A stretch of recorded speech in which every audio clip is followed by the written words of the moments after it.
It is a proud privilege to welcome Professor Samita Sen, Weir Harmsworth Professor of Imperial and Naval History at the University of Cambridge.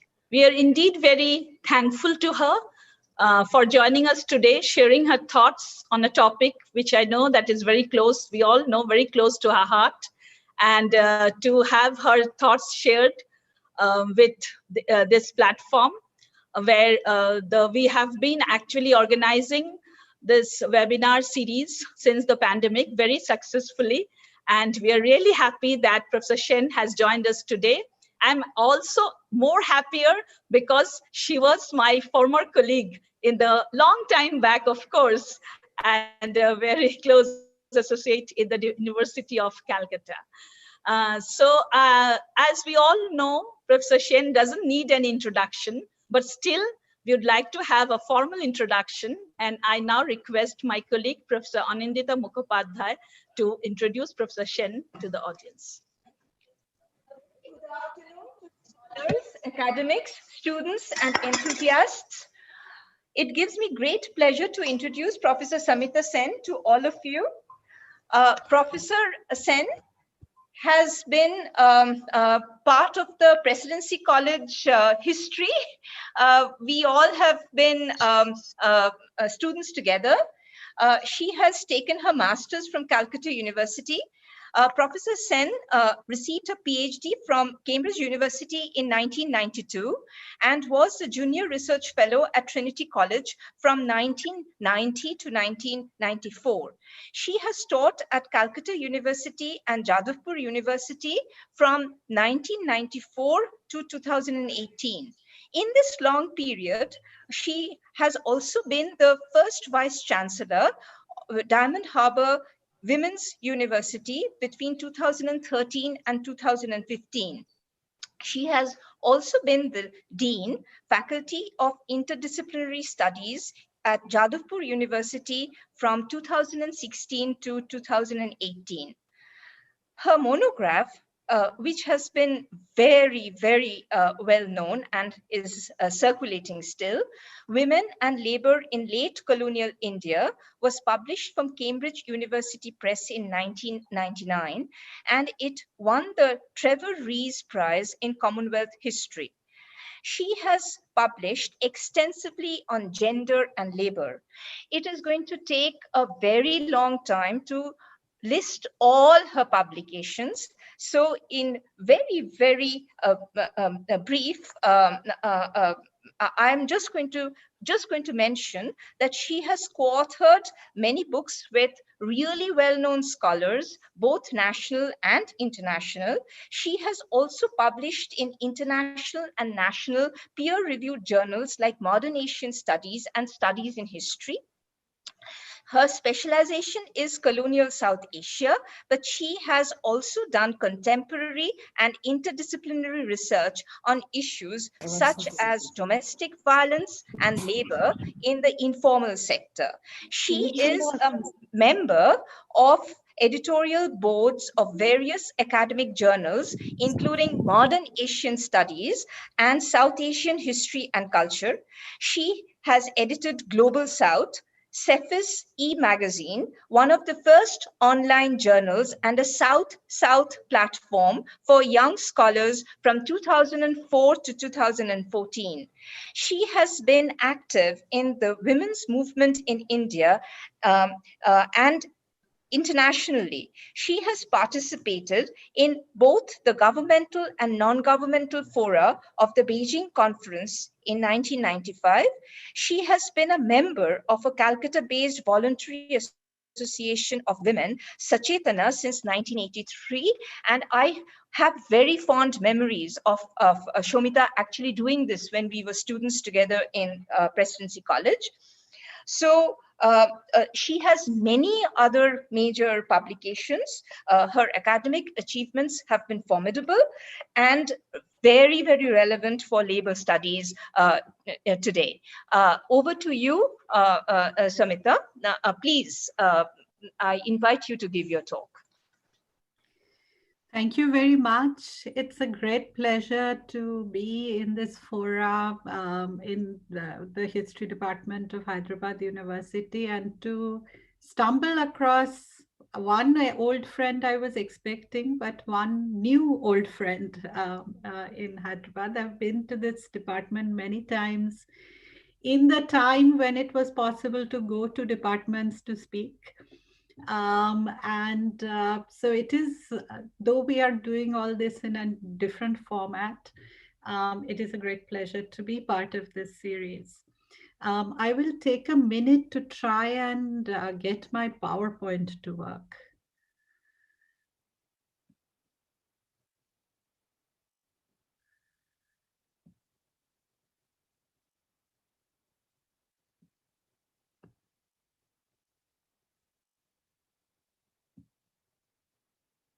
Can you see the PowerPoint? Yes, we can. Yeah.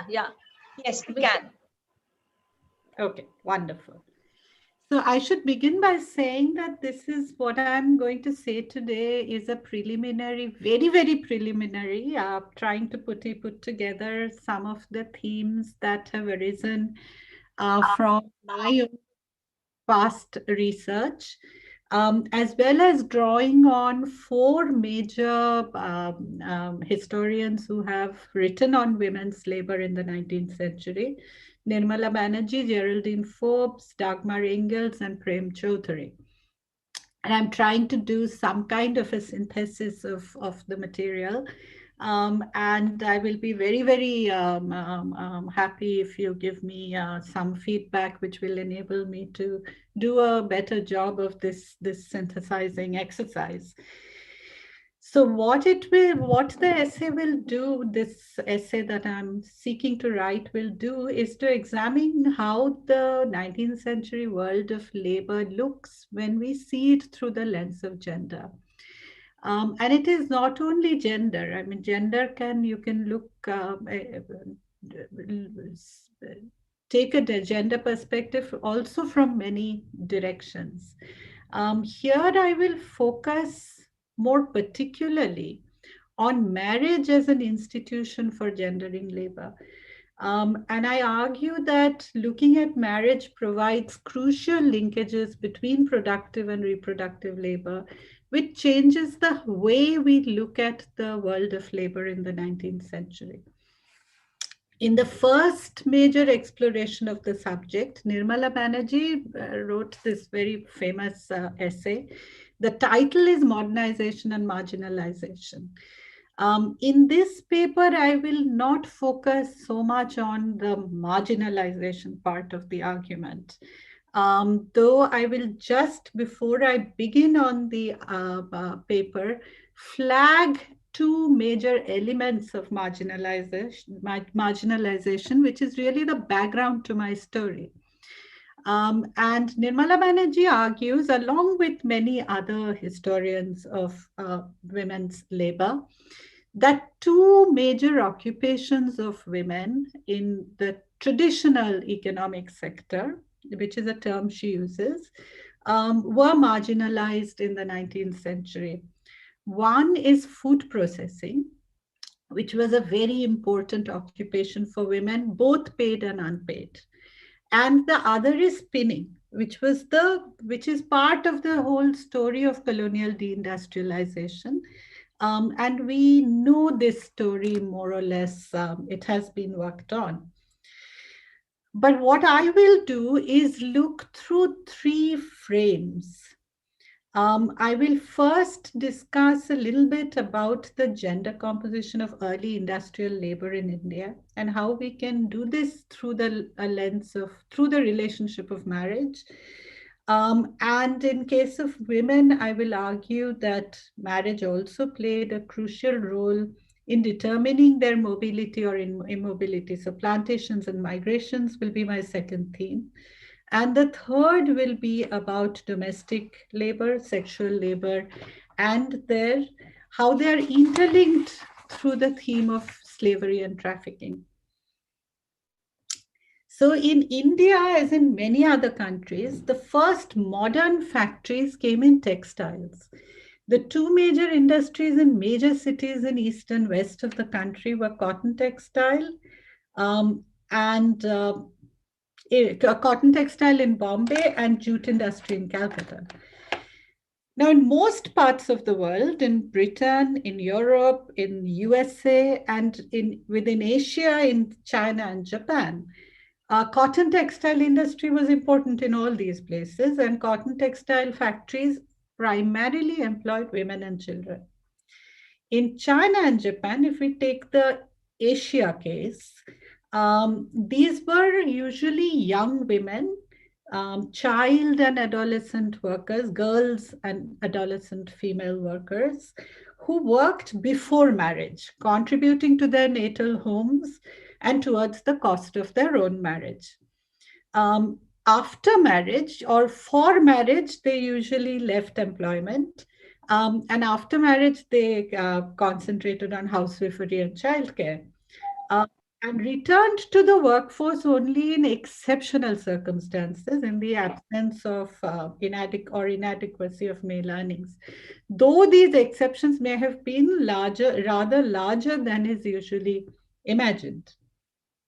But I set this up in order to show that this is actually not the pattern in India. So India has a slightly exceptional pattern in gender composition of workforce in textiles. First, even textiles did not employ a majority of women. If we take the most recent work in this regard, Shobhana Warriors shows us that even in Madurai, where the gender regime was relatively more flexible, the maximum proportion of women in the workforce was about a quarter to a third. This is also the case in Bombay cotton, but Bengal's jute was even lower. It was never more than a quarter. The jute example is interesting because the only other major center of the jute industry in the whole world was in Dundee in Scotland. And in Scotland, women's employment was so important to the industry that Dundee became known as a women's town. There was such a strong preference for female labor. So if we compare the jute industry in Dundee and jute industry in Calcutta, which were the two major centers of this industry, we see the stark difference in gender composition. Now, in traditional textile industry, cotton textile industry, in household-based cotton textile industry, we know that there was a very strong taboo on women's weaving. This taboo, by some mysterious means, teleported itself into modern mills. Both in cotton and in jute, women were forbidden to weave. However, traditionally, again in the traditional cotton textile sector, spinners were usually women, which is why the destruction of spinning was such an important factor in marginalizing women's work. But in modern mills, the taboo extended to spinning. The taboo on women's work extended to spinning. Only child labor, usually male child labor, predominated in a subfield in the spinning department, which was called doffing, particularly in cotton textile industry. Now, there is another important way in which Indian textile industries are different from other major textile industries, apart from its gender composition. That is, if you look at the women who did work in textile industries, there was no unmarried women. So I've just said that in China and Japan, for instance, it were young unmarried women who predominated in the workforce. So in Indian industries, all the women who worked were married. In some cases, we see a preponderance of women who were not currently married. That is, they were divorced or separated or widows. And in fact, it was mostly mostly widows. We have increasingly now in Indian historiography, we are paying attention to the phenomena of widows being a very significant proportion of the population in the late 19th, early 20th century. But in the factories, in the mills and factories, we see that women who worked were predominantly widows. And this is very obvious why this is so, because the average age of marriage in these areas that we are talking about was about 7 to 10 years. The country average was not much higher than this. Though statistical estimation and capturing of change in age of marriage has been almost impossible. Among women, though, and also in India, this was noted by census commissioners in the late 19th and early 20th century, particularly the 1901 census commissioner, that marriage was universal. 99% of women married. So if all women married, and women married at the early age of 7 to 10 years, then there is no unmarried, there is no pool of unmarried women to be employed in factories or mills. So as a result, the bulk of the female labor force is married female labor force. Now let us leave the mills for a little bit to look at mines.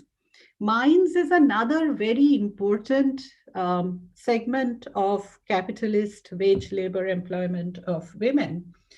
And particularly the coal mines. So the three, we know this, so I'm not going to speak at any length about this, but we know that in the 19th century, the three important capitalist enterprises in India were mills, mines, and plantations. And among mines, the coal mines are the most important. They're established in roughly mid 1880s. And they became major employers of women. They grew rapidly, especially in the Raniganj area. At first, workers came from neighboring districts. In Bengal, local labor remained more significant, with migration decelerating over time. The participation of Adivasi workers declined over the early 20th century, and very few of them converted to mining full-time. A range of other low castes entered the mining work. By mid-1930s, only 2% of coal mine labor in Bengal was migrant. So caste and ethnicity play a very important role in all the three forms of wage labor employment that I'll be talking about today. But because there is a limited amount of things I can address, I will perhaps not be able to address questions of caste and ethnicity in as much detail as I ought to. The distinctive feature of mining labor was the family gang system, in which men, women, and children worked as a unit. The assumption was the basis of the unit that this was a family, when in reality, a large proportion of unrelated men, women, and children who worked in the gang system. In Bihar, with increasing significance of single male migration, this was more the case. Moreover, from 1910 and for the next 2 decades, the number of single women workers, such as widows, deserted women, also grew. According to Dheeraj Knight, there were 4 subtypes within the family gang. There was first the family unit.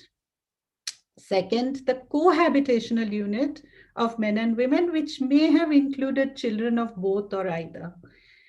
Third, there were single women miners with or without child who worked with unrelated men. And last, there were single men miners who had left their families back in the village.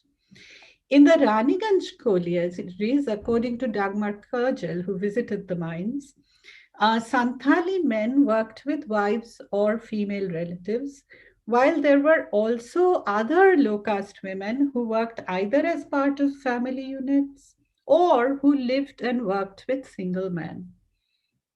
In this period, Santali and Bauri women were very prominent in the workforce. Kurjal noted that Bowery women alone were found to be living without male protection and working in the gang system with unrelated men. There was virtually no participation of women from higher or intermediate castes and no Muslim women that Kurjal noted in mining work. Now, while Kurjal was critical of the consequences of these working conditions, Kamini Roy, who visited the mills around this time, a poet and a social worker, she visited the mill mines in 1923 and wrote about it. She romanticized the family system. She reported that women preferred to work underground with their own men because there was great anxiety about safety. She also commented on the durable nature of marriages with the sharing of joys and privations and labor, and made the point that there were very few cases of divorce among these workers. In the early 1920s, there were about 15,000 women in the mines, constituting about 35% both among surface and underground labor force. The question of women labor attracted considerable controversy in this period when the ILO proposed a prohibition on women working underground. Now, this was not new. The issue had been in discussion since late 19th century. In fact, the Coal Mines Regulation Act of 1842 had prohibited women and children under the age of 10 from working underground in Britain. And the influence of the Act of 1842 and the consequences were discussed in mining circles from that time. Now, when this measure was first proposed in India, there was huge opposition because primarily it was argued this would disrupt the gang system. In 1923, however, mine owners had to concede to the prohibition of children under 13 working underground. Now, this caused difficulties for women who worked underground along with their young children. In 1901, the total proportion of the female workforce in underground work was 63%.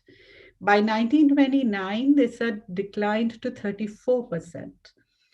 More than 90% of women who worked underground were, however, in the coal mines. So working underground was a practice that was more prevalent in coal mines than any other kind of mining industry.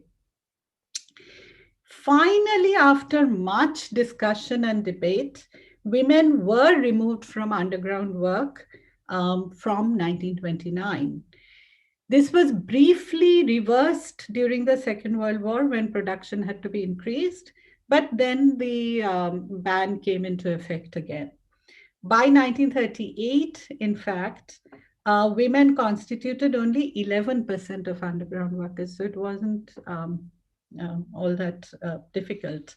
But this debate, this underground work and its prohibition and what it did is important for our understanding of the workforce, but it takes us well into the 20th century.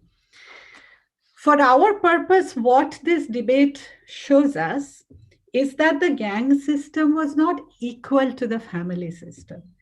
In the gang system, the wage was usually paid to the man who headed the gang. But women were entitled to 40% of the wage. This meant that women earned 8 to 12 annas per day, wage rates remaining more or less stagnant from 1880s to 1920s. Nevertheless, these wages were double or even more than double of what women earned in surface work.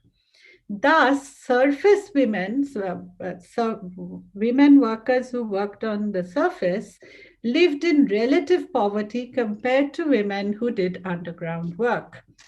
Thus, reformers such as Kamini Roy, who may have romanticized women miners and the family system, testified that women in underground work were better off than on many counts, and that such work was not harmful for them.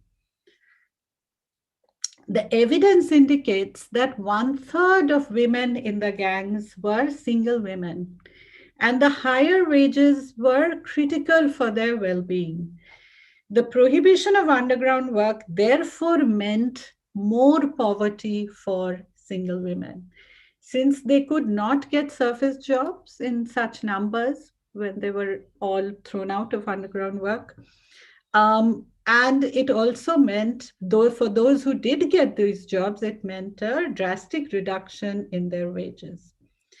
Now, Dheeraj Naik, who's done extensive work on the coal mines, has argued that the gangs were based on the family.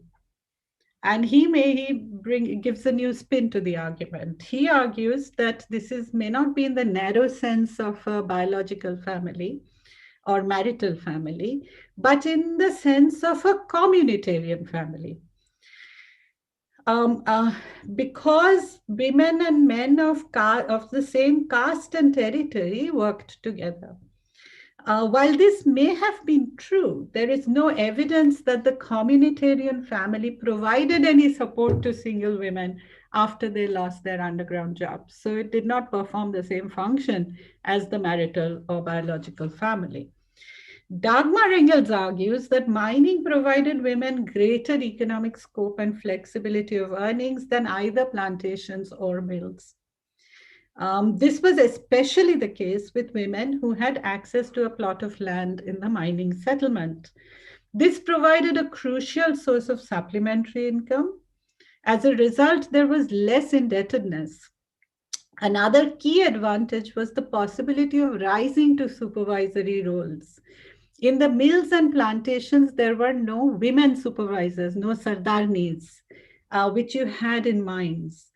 Though even sardarnis were paid less than men in equivalent positions than sardars, the prohibition of underground work for children and then women was a setback for these opportunities for women, lowering the family income for workers in mines, but it had disastrous consequences for women-headed families who were not able to fall back on the man's wage.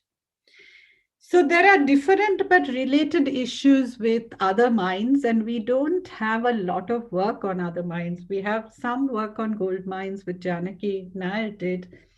We have some emerging scholarship on mica mines. And we do have some work, though, emerging now. We have a new book by Yaldis, which talks about other women's role in other industries. And hopefully this is a good trend, and we'll be able to map these sectors better. But these disparate facts that we can cull from existing scholarship should help us connect the study of labor with the study of social reform.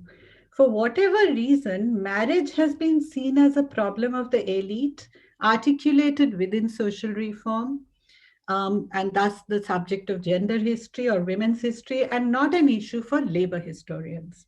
At the same time, complicated questions of work involved in the constitution of the Bhadra Mohila, the middle-class woman, the material basis of changes in women's work, the nature of capitalist transition, reproduction and accumulation have barely been addressed. Now, all this is very unfortunate. There has been too little conversation between women's history and labor history. Without taking gender into account, we cannot explain how, for instance, to give one example, we cannot explain how formalization and masculinization became coeval in the constitution of industrial labor. This failure has had enormous consequences for strategies of collectivization and patterns of unionization. Equally, marriage reform, extensively analyzed by historians of gender, cannot be fully understood without examining its implications for work.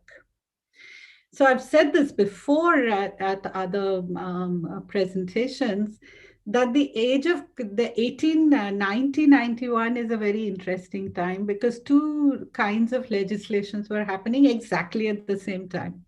The age of consent debates and the Factories Acts of 1891.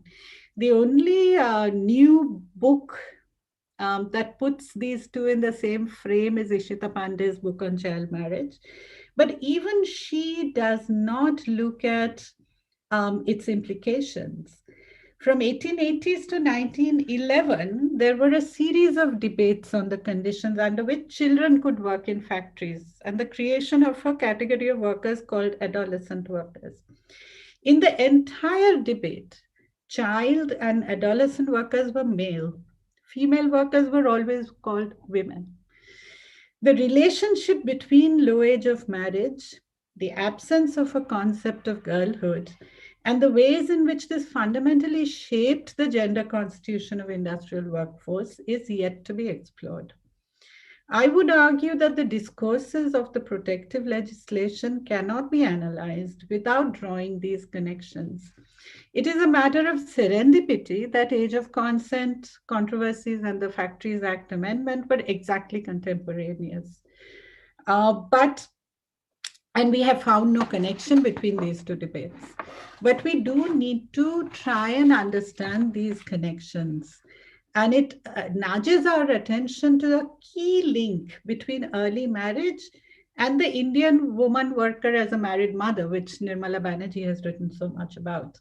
So what I want to do is highlight these links between the marriage system and social reproduction with the labor market.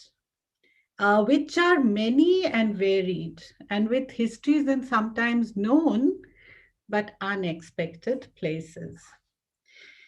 Now, ever since counting began, ever since we have census, we have known that women outstrip men as migrants in India. Their proportion has been at a steady, more or less steady 70% of total migrants over the entire period. So now almost 150 years. This is attributed to marriage and the culture of village exogamy, a strategy to separate the young bride from her natal kin and enhance patriarchal control. The fact that this presents us with a contradiction has not been paid much attention to. What is the contradiction? That women are all compulsory migrants at marriage, only to be immobilized by marriage. Why is this not a puzzle? Moreover, marriage migration is seen as a one-way journey. Even the rituals and ceremonies elaborate the alienation of the bride from the natal kin. In fact, women circulate between natal and conjugal family. This may follow an annual calendar as sentimentally portrayed. So that we've just finished Durga Pujas in Bengal, which actually ritualizes the annual calendar of women's circulation. Or it may be marked by life cycle rituals, such as childbirth, children's initiation into rice eating. Some women may return to their natal home for widowhood or desertion, marriages breaking up. Thus, the marriage system itself ensures circulation of women. And it does so on a scale unmatched by any other forms of circularity, including that of men. The circulation of married women was not devoid of labor content, though this varied enormously across class, caste, and region. Indeed, even women's labor migration over short distance often outstripped men's. In rural circulation, they were often preponderant. But a great deal of this work has been done in the 1980s and early 90s.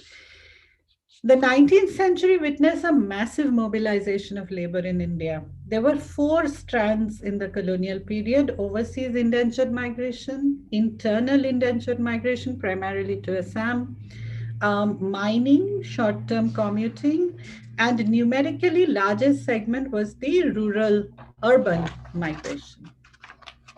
Now, all these forms of migration included women. but to varying extent, with varying degrees of deliberate mobilization and attended by more or less controversy.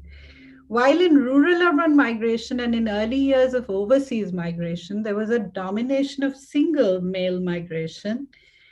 In all these forms of migration, there was some family migration and some single women's migration.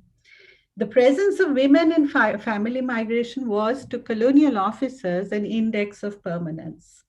Obviously, single migration of men and women was often regarded as temporary. My research has shown that single male migration and single female migration cannot be treated as the same. In fact, single women's migration tended to be far more permanent than that of single men. Now, among these various strands of migration, it is only in the case of indentured migration, plantation migration, that you have a policy of directed recruitment and directed, or what is called assisted recruitment, and directed towards women in particular. Now, I have argued elsewhere that an Orientalist conviction in the self-sufficient village community led to the Indian peasantry being regarded as inherently immobile. And this stereotype impinged more on women. So women's migration, it was felt that additional effort had to be made to mobilize women. And women's migration also, therefore, gave rise to a lot of controversy. The literature on migration in the colonial period emphasizes informal modes of labor mobilization along the axes of family, caste, and community. The major contrast to such migration is directed, assisted, indentured migration. Even within forms of assisted migration, there was a perceived dichotomy between informal modes of recruitment by agents socially proximate to the recruited, such as sardars, or commercial recruitment undertaken by agencies for profit. The commercial recruitment of workers, symbolized in the appropriate figure of the arkati, came to represent a mode of mobilization like trafficking. The commercial agencies were supposed to buy and sell labor, and sometimes it was literally the case because payment of advances were involved. But in other cases, they were able to influence recruitment. And there were other social figures involved. And these could be heads of household, fathers, mothers, elder kin, husbands, village chiefs, and other important personages in the locality. When this kind of relationships were involved, the advance could become like the price of purchase. Moreover, recruits were often deceived, misinformed, or coerced, which made all kinds of migration look like trafficking. This applied especially to recruitment of women. These sharply drawn dichotomies have diverted attention from linkages and connections with between various forms of recruitment. Now, much can be said about this. I don't have the time to go too much into detail here. Fraud and deceit was always parts of all forms of intermediation in all kinds of migration. We will take this up a little in my next argument. But in case of women, marriage became a cornerstone of controversy. Charges of kidnapping brought against recruiters by members of the family failed because women professed their willingness to migrate. Thus, the distinction between legal and actual kidnapping could not often be upheld in a court of law. And there were troubling questions of consent. The patriarchal family, and this is where we see the play of reproductive and productive labor. The patriarchal family was threatened by the possibility of women abandoning home and children. And at the same time, plantocracy's productive and reproductive agencies dictated the incorporation of women into wage labor in plantations. So there were two voices directly opposed on women's migration. One wanted women to have more freedom in migration decisions. The other wanted to restrict women's mobility. So the question of women's migration was shaped within the cusp of this debate, which drew not only from different levels of colonial officialdom, but also emerging Indian public opinion. The single women who migrated to cities and mines were stigmatized. Their opportunities of employment shrunk as industries and mines began to expel women from their workforce in the 1920s and 30s. The plantations continued to employ women, who constituted about half the workforce for a very long period, well into the 1960s and 70s. But the issue of women's ability to migrate singly to these sites of production, such as the plantation, came under serious challenge at the turn of the 20th century. So by the end of the 19th century, the issue of women's recruitment became the stuff of folklore, and a new act seeking to regulate recruitment in 1901 settled the question against women's freedom to migrate. In law, marriage was deemed a contract which precluded women's entering into any contract for labor without the consent of the husband or the male guardian. So marriage then becomes a key, in law, it becomes a key institution which determines women's laboring decisions. So in the next 2 decades, the issue of family consent remains a constant source of controversy in women's recruitment. It's not that a legislation is always effective. Legislation did not could not always deter women migrants, but an important principle had been put in place.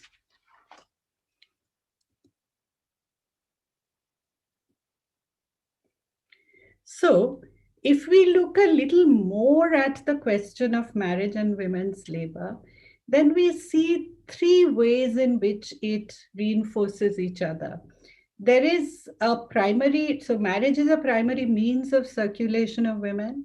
It is the transactional character of marriage underlines this relationship, and marriage is proximate to markets and domestic slaves and sex workers, domestic workers and sex workers. So let us look at the relationship then. How do we connect, say, wage labor in mines, wage labor in mills and mines, indentured servitude, bonded labor in plantations, and domestic and sexual labor? Now, we don't know a great deal about the employment in the domestic or sex work sectors. Very little historical research has been undertaken. However, we have Shopna Banerjee's book on domestic history of domestic workers, and now we have 2 volumes of servants' pasts. What the basic things we know: 1891, there were 53 lakhs domestic. I'm not going to read these numbers because we are running out of time. Now, 2 things need to be said. One is that we have a very high proportion of population recorded in domestic service compared to other countries. And second, that within this, Bengalis may be interested to know that Calcutta always had the highest proportion of domestic work employment among cities in India. The third issue is that a major change was noted in 1931. There was not only an increase in domestic workers, but dramatically, the number of women among domestic workers increased much more sharply than men. So until this point in time, men were the largest segment of domestic workers. Now, slowly, women are also becoming important segments of constituents of domestic workers. The feminization of domestic work, if we think of it as women outnumbering women in domestic work, then that is much later. That is in the 1960s and 70s. But why are we talking about domestic workers? The ubiquity of transactions that characterize marriage brought it into proximity with trafficking. There is considerable evidence in Bengal, for instance, of trafficking in brides in ways that render various streams of trafficking of wives, prostitutions, and slaves virtually parts of the same process of circulation of women. For the colonial state, the real difficulty lay in policing the boundary between the domestic realm and public trafficking, which indicated, as Radhika Singha has said, a dangerous fluidity at the boundaries of the household. The construction of the domestic through personal laws created more fuzz around marriage and slavery. The existence of secondary wives, often synonymous with dasis and bandis, concubines, or slave women, were upheld as legitimate practices of polygamy, signaling these continuities. Moreover, these terms conflate the labor of wives and domestic slaves with overlapping functions of productive and reproductive labor. The control over wives and female slaves seem to have carried similar imperatives.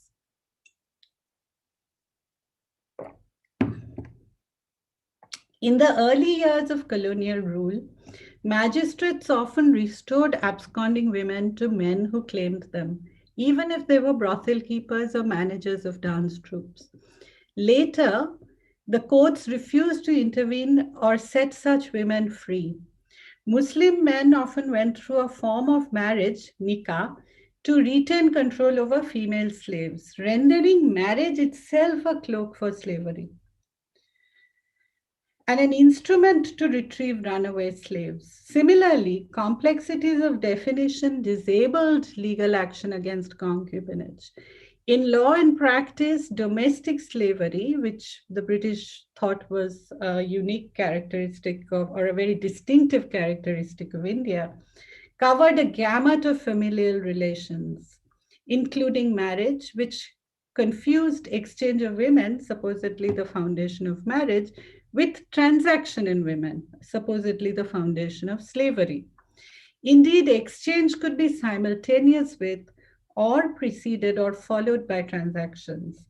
It was difficult to distinguish then between sale of wives and the sale of women as wives. In various regions of India, customs of marriage resembled sale.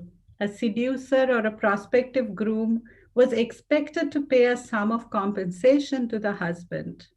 In case of a widow, his family.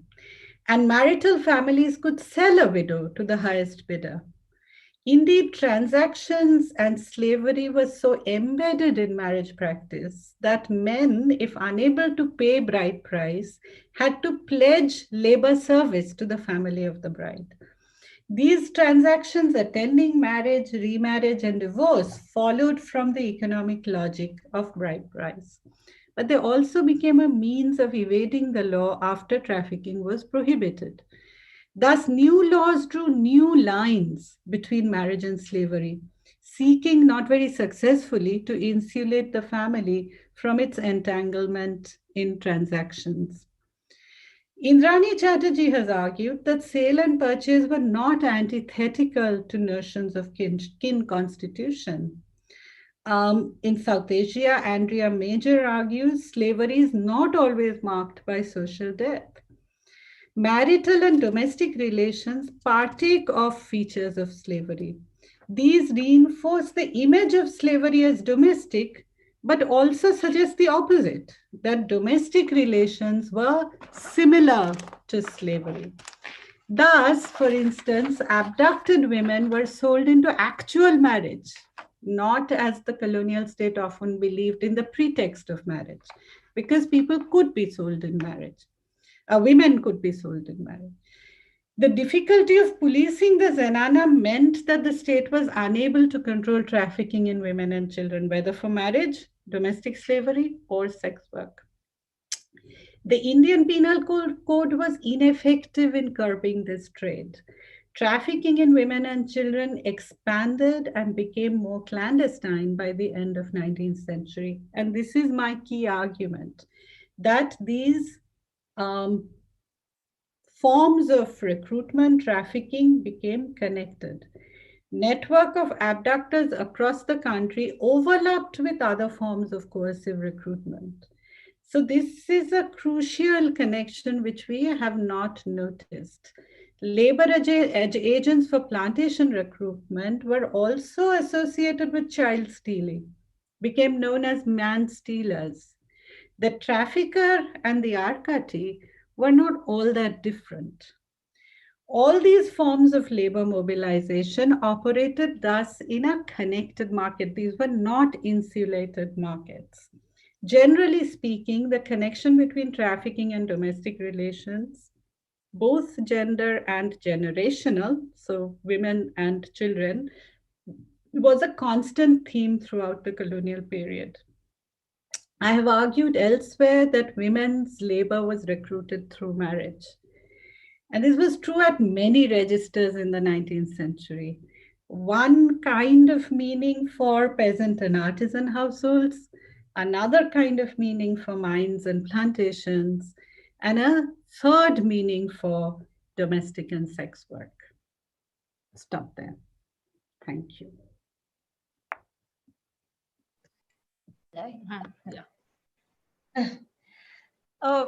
It has been a treat listening to Shiki. Madam, can you madam, hear? Please, Hello. Madam, please switch on your video.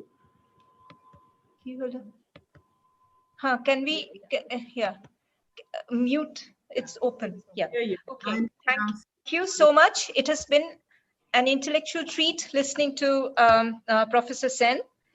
I will just make a few preliminary observations because I was completely blown away by 2 points.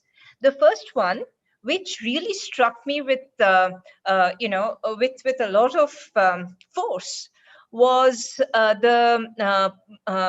there's a connection which Professor Sen makes with childhood and the way in which labor insists that there is a childhood with the male child, but no childhood for the female child, who after an early marriage immediately transits into the status of a woman, right? And I think that is a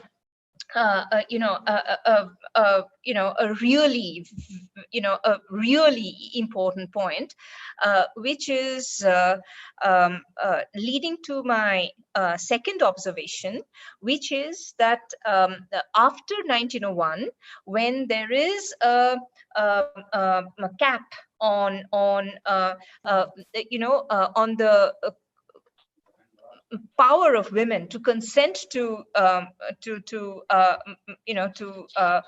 migrate, and it actually stops women taking certain decisions, right? Okay, where the act or the law actually bars the woman from having an active voice, and the family, husband by and large, the family actually having the say as to whether she can migrate or not. This is it may be possible as a kind of principle, but what I would like to perhaps hear would be how this actually worked out at the level of practice, because the law could very well be quoted to make special cases for women who could be then be given a bad end of the bargain because it is not legal to have women migrating. So somewhere there is even more. After all, labor is it does have a certain demand, and when you cut at labor by citing law as a kind of hampering or a hobbling, right, of the potential of female labor, you can have the same amount of labor for far less wages, right? So women somehow seem to be at the receiving end of even this particular cap on migration. I also feel that we have again come, from after hearing Professor Sen, the contemporaneity of abduction and the selling into marriage as bondage somehow is a very important factor even today, with the falling with the falling rates of what is it, no ratio, boy child, it just sorry, the ratio of male children to girl children, right? Yeah. And in deficit areas, this particular connection of family, of marriage, which which is buying brides, abducting brides, and then making labor, as part of a familial arrangement, right? Where abduction, illegal marriages, all of it, right, somehow seems to be a part of our own history, of our labor history. So thank you with those preliminary remarks. Thank you very much, Professor Sen. And can we have can we have other participants ask questions? Yes, if there are questions, you can write in the chat boxes, or you can ask directly to Professor Sen. So questions, please. Professor Sen might be wanting to respond to what Professor Anindita said. Professor Sen, would you like to respond to Anindita's remarks, opening remarks? While people make up their minds about, what they want to ask, if they want to ask, may I respond to Anindita. So yeah, I mean, all three questions. Let me start from the last question. Last was more a comment than a question. But there is no question that the bride trafficking that we are seeing from East and South India to Haryana and Western UP from the it's probably, but it's come into media attention from the 1990s. And there's now been quite a lot of research also on the phenomena. And there is absolutely no question that it brings firmly on the table the relationship between marriage, slavery, and falling gender ratios, agricultural work.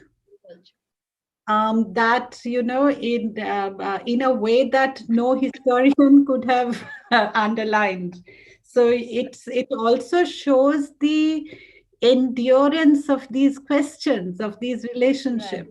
That I'm talking about, 19th century, and you have even in the 21st century a continuity of this. So these three forms of labor, slavery, bondage, and wage work, are in simultaneous relationship, has been synchronous in Indian history, especially in relation to women, for 2 centuries that we know. Right. And they might be able to draw it further back for us. Yeah, I think there is a question now. This is from Shreya Kundu. The question is, Professor, can you please highlight on the caste and community questions in the jute industry in Bengal? So, let me first finish Anindita's questions, not finish, but sort of say a few words to them, and then I'll come to the jute industry. So the 1901 Act, Anindita, is interesting because firstly, it does not apply to all migration, because unassisted migration is not under state control. So only that migration which is under state control, they can apply this law on, which means indentured migration basically. And because indentured migration involved signing a contract, this is not just like all labor contracts are a contract in notional terms. In indentured labor, you actually sign a contract. You put your thumbprint on your registered and so it was possible to enforce a law like this. However, even then they could not really enforce it because there were many ways in which women could evade the law. And what the law did is to create a series of disputes and controversies. And the most interesting part of this, which we can't discuss at any length today, is how do you prove marriage? Yeah, that's true. There were no registration certificates. Always relevant, it's only in relation to what is evidence in a court of law. Your question about female childhood is now, so with Ishita Pandey's work and Ashwini Tambe's work, we are beginning to uncover more issues about the female child and girlhood and age. And Ishita Pandey writes a lot about the importance of age as a new category. I will just say one thing, that in a sense, child marriage is not an indigenous term. Ballo bimaho is virtually a word that we invent in translation of child marriage rather than the other way around. So the idea is that marriage is a life cycle transition for women. It's a life cycle ritual for women. They become a person or an adult through marriage. Okay. So this then is a conundrum for you. You answer this question for me. Which is, if a child becomes adult by marriage, then what is a child marriage? All marriages then are child marriage. Yeah, absolutely. The language cannot deliver here. A perfect. That's a wonderful point. What is it? Okay, so my question, answer to Shreya about jute industry. Well, I mean, there are jute industry, the question of caste, and if you by community mean religion, Hindu, Muslim, that is not a stable thing for its entire history. For instance, when in the 19th century, which is what we are talking about more today, it begins with local labor. And in the initial period when North 24 Parganas local labor are involved, it is primarily Hindu labor. Caste, we don't know very much, but likely to be low caste and intermediate peasant castes. It is only from the late 19th century, 1890s really, late 1880s, 1890s, that you get the influx of migrants from Bihar and UP, Eastern UP. And this comes with a sizable Muslim population. And slowly you get the dominance of Julaha Muslims in weaving departments. This is not true of the entire jute industry, but in some clusters of the jute industry, you get a very interesting dominance of Julaha Muslims. And in some areas, you also have a high proportion of Muslims in spinning departments. You have a high proportion of Telugu speaking workers in spinning departments also in North 24 Parganas. So you have interesting ethnic and community clusters in the jute industry. But it's important to keep in mind that this is not a continuous story. It keeps shifting and changing. More questions, please? Yeah, can I ask? Please, Varghese. Yeah, thank you, Professor Samita. I was struck by this difference in the proportion of women, in migration, in internal migration as well as the overseas migration. You said that, in internal migration, it is almost 70%, which was disproportionately higher in terms of, the proportion of population. On the other hand, your own work as well as that of Prabhu Mahapatra's work actually speaks about how difficult it was to get women migrants, and there is a quota rule, etc., etc. So I was just wondering how it actually worked so differently between the internal migration and the overseas migration, because internal migration to, say, plantation in Assam or plantation in Malaya, how it actually worked differently. And a connected question is, of course, the regimes of recruitment that you are speaking about. I was particularly struck by this point that the line that separates, Arkati and a trafficker was very, very, thin. So it's also wondering how these regimes of brokerage, I don't know whether we can call it as brokerage or not, worked differently in internal as well as overseas migration in mobilizing women for migration. Thank you.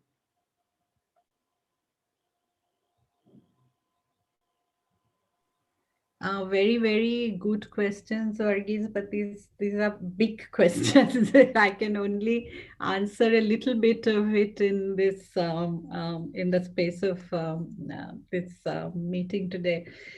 First is that the 70%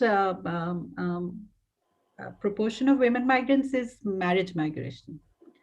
So that is, if you look at the census, then if you just straight away just look at migration without asking the question of what purpose this migration is for, then you get 70% women migrants.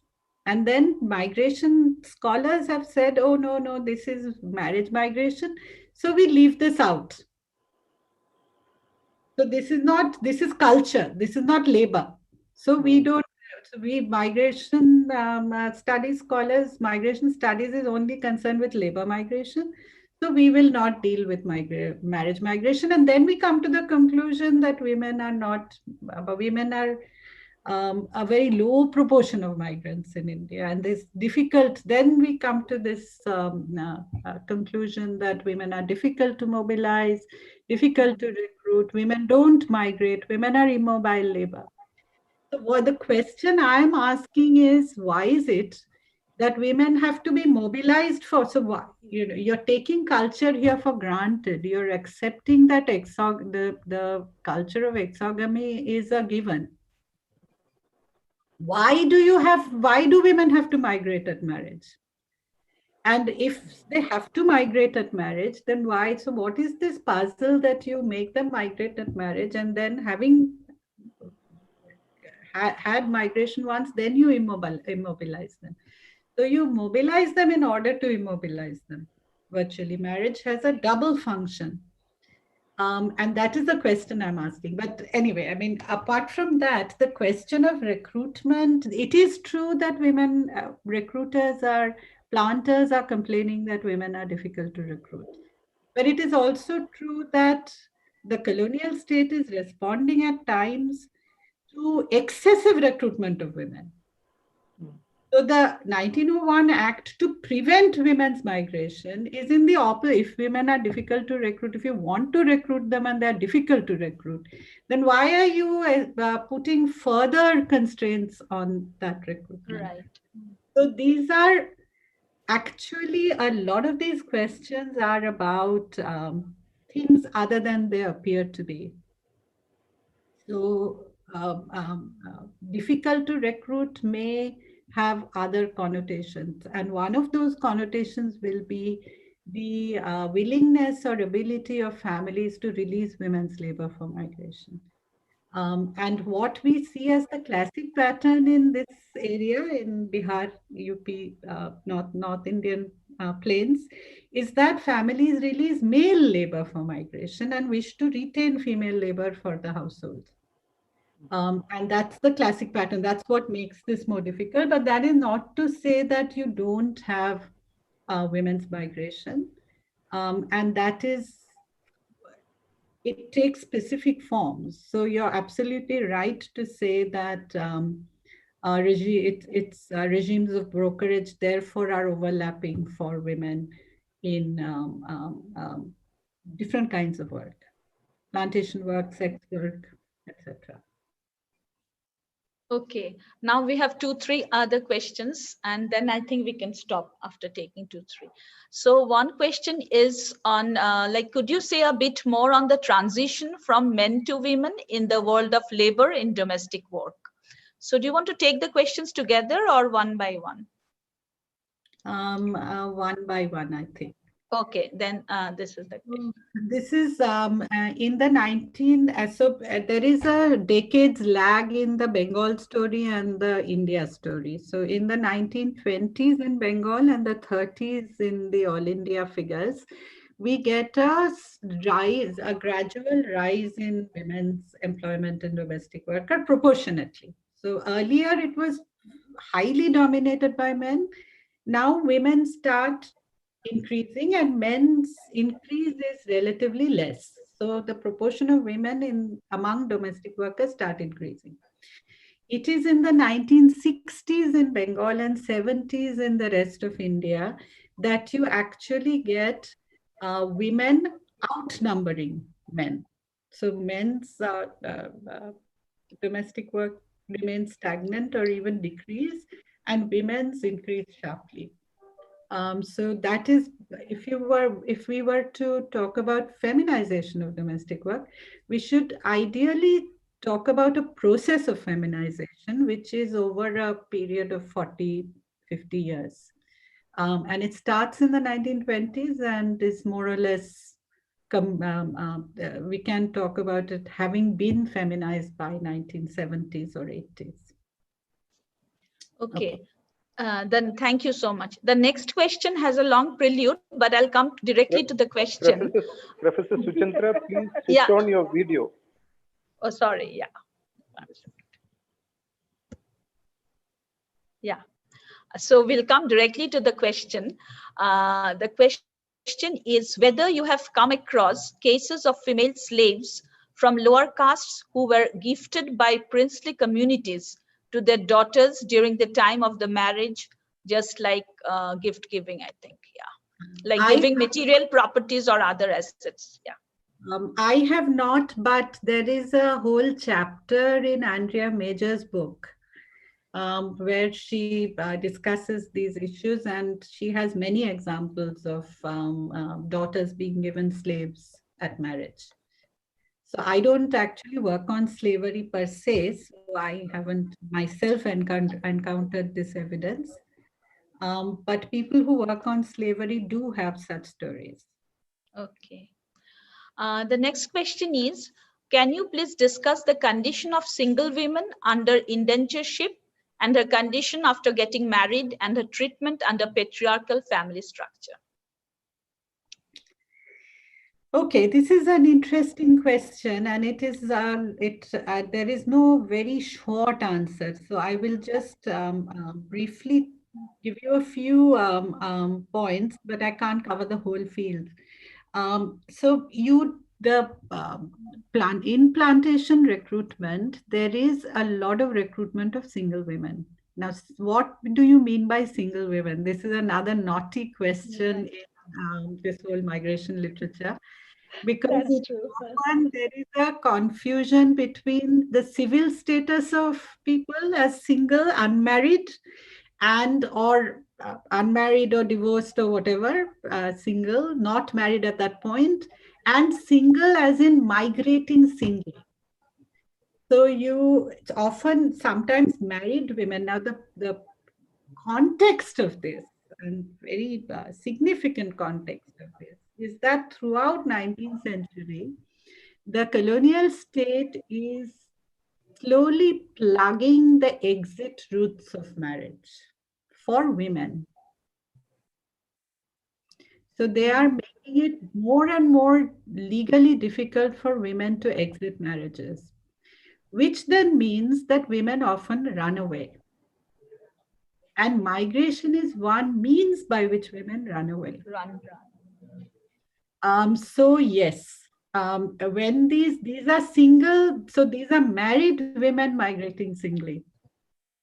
Okay, and they often then use migration itself as an informal means of divorce and remarriage.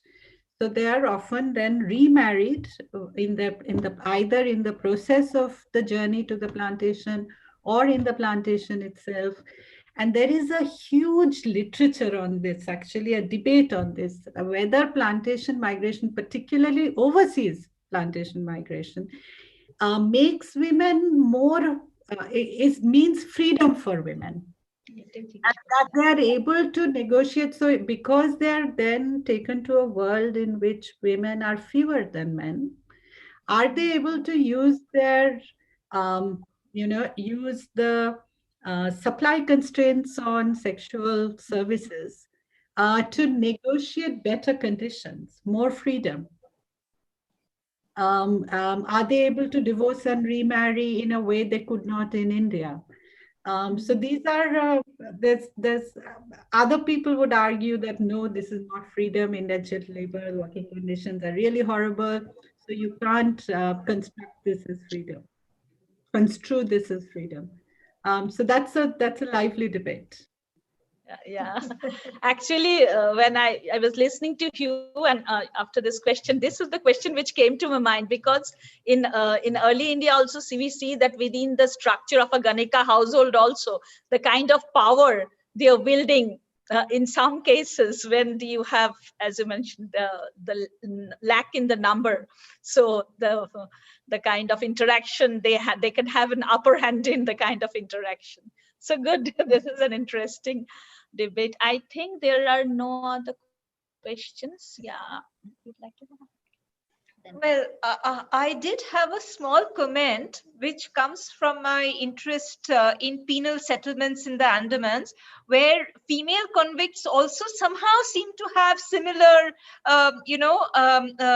settlements when they can actually choose life partners, where they can actually remarry, they can have but the question of whether they're really free, right? What kind of freedom are they actually getting in exchange for an exchange of partners? Yeah, it's an interesting question. Yeah. It was wonderful, Shamita Dey. It was excellent.